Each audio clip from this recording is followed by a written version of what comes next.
Juan Mendez Scott's Big Sexy. Chapter 14. Netta. The last chapter.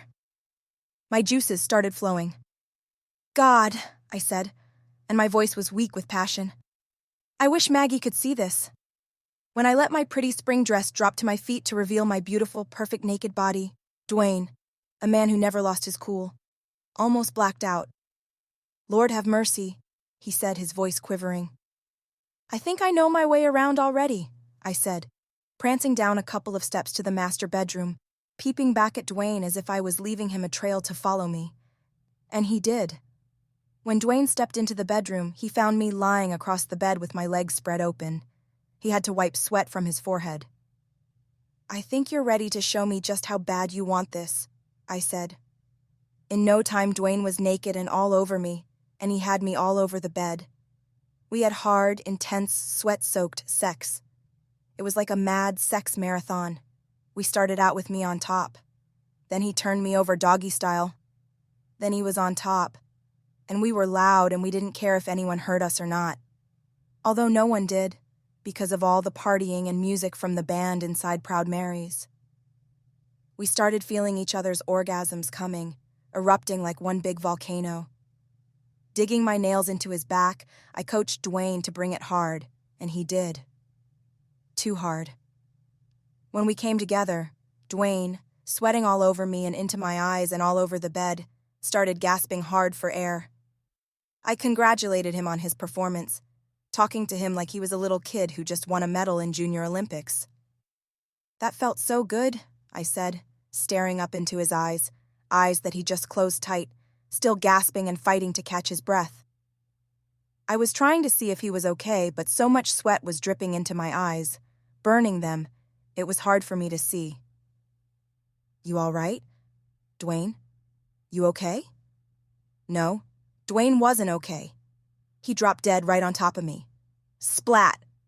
Falling on top of me like a ton of bricks, knocking the wind out of me.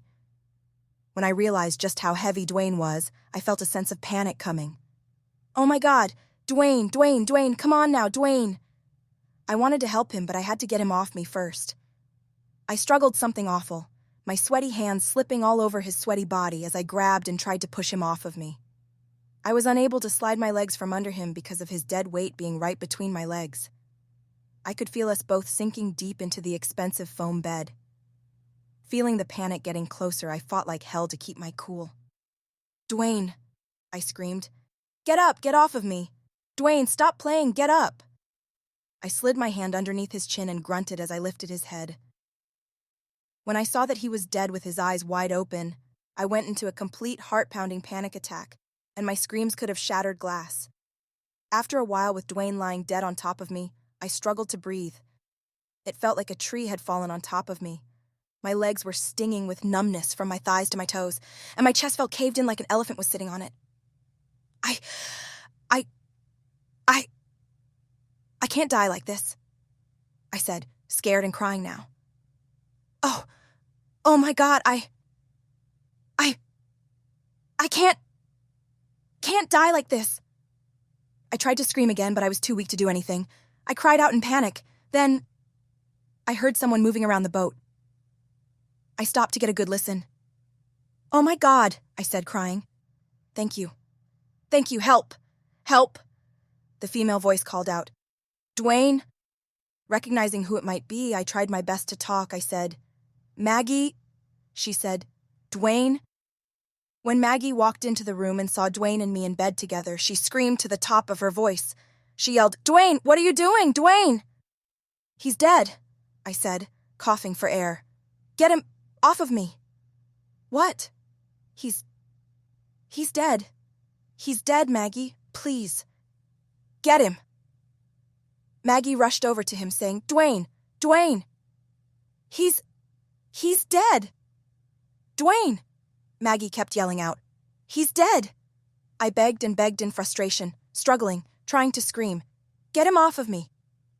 Netta, Maggie said, crying and screaming.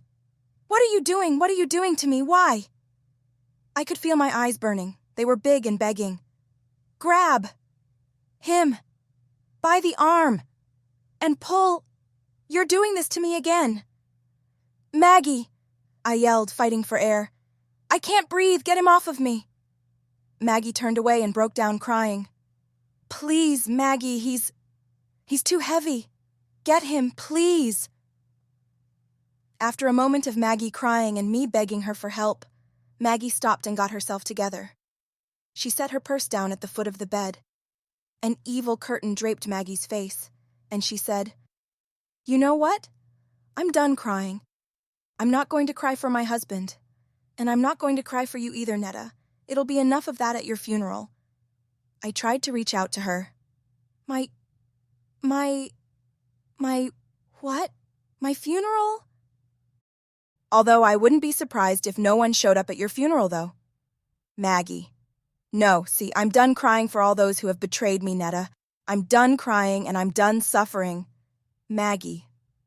Please. I'm done. Please. Done. Please, Maggie. I said, crying hard now. Please. Like I said, it's your funeral, Netta.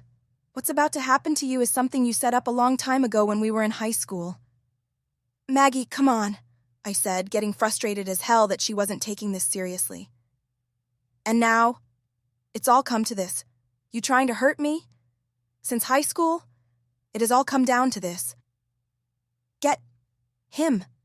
With this scary, evil smile, Maggie said, When you ran into me at the mall a few weeks ago, did you think it would ever come to this? Maggie bent down and pulled her pistol from her purse. It was then I saw my doom and started to panic. I wiggled and pushed, but I was too weak to do anything. Oh, I could just let you rot to death along with Duane's decomposing body, but I'd just rather have the pleasure of killing you myself, Netta.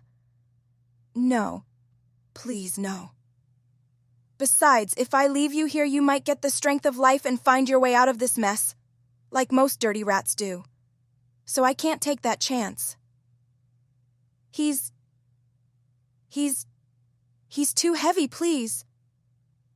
Of course I'll plead insanity, right? Since it was you who drove me crazy in the first place. Maggie, please. I'm sorry. See, number 1, I caught you in bed with my husband. Number 2, I'm crazy. Everybody knows that. Everybody knows my history. And number 3, as I said, it was you who drove me there in the first place. So I might as well go and find myself a decent pair of skates, huh? Maggie, please, I'm sorry. Your name along with my high school sweetheart's name are all over the paperwork in my files. It's a done deal. Then Maggie paced back and forth, coming up with a brand new idea. She stopped and then walked over to me, pointing the gun down at my face. But why go through the trouble of wasting my dead husband's good money on a fucking lawyer? Then she sat on the dresser, crossing her legs. I think what I'm going to do, because you don't have long to live anyway, I'm just going to sit here and watch you run out of air and die, Netta. Then she smiled, a smile I had never seen on her face before. Not even in high school did she have a big, bright smile like the smile she had on her face. A smile of victory. Victory over me. That's what I'm going to do instead of blowing your brains out.